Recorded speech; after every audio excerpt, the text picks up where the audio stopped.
शुरू अल्लाह के नाम से जो नहायत मेहरबान और बेहद रहम वाला है। उन्होंने एक दूसरे को बुरे अफ़आल के इर्तिकाब से रोकना छोड़ दिया था। बुरा तर्ज अमल था जो उन्होंने इख्तियार किया। आज तुम उनमें से बकसरत ऐसे लोग देखते हो जो अहले ईमान के मुकाबले में कुफ़ार की हिमायत व रफ़ाकत करते हैं। यकीनन बहुत बुरा अंजाम है जिसकी तैयारी उनके नफ्सों ने उनके लिए की है। अल्लाह उन पर गज़बनाक हो गया है और वो दायमी अज़ाब में मुब्तला होने वाले हैं।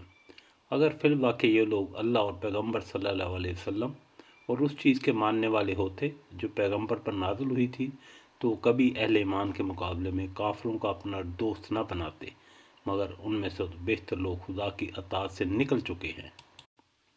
तुम अहले ईमान की अदावत में सबसे ज़्यादा सख्त यहूद और मुशरिकीन को पाओगे, और ईमान लाने वालों के लिए दोस्ती में करीब तर उन लोगों को पाओगे जिन्होंने कहा था कि हम नसारा हैं।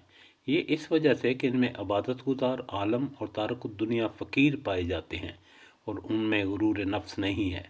जब वो इस कलाम को सुनते हैं जो रसूल पर उतरा है तो तुम देखते हो कि हक शनासी के असर से उनकी आंखें आंसुओं से तर हो जाती हैं और वो बोल उठते हैं कि परवरदिगार, हम ईमान लाए, हमारा नाम गवाही देने वालों में लिख ले।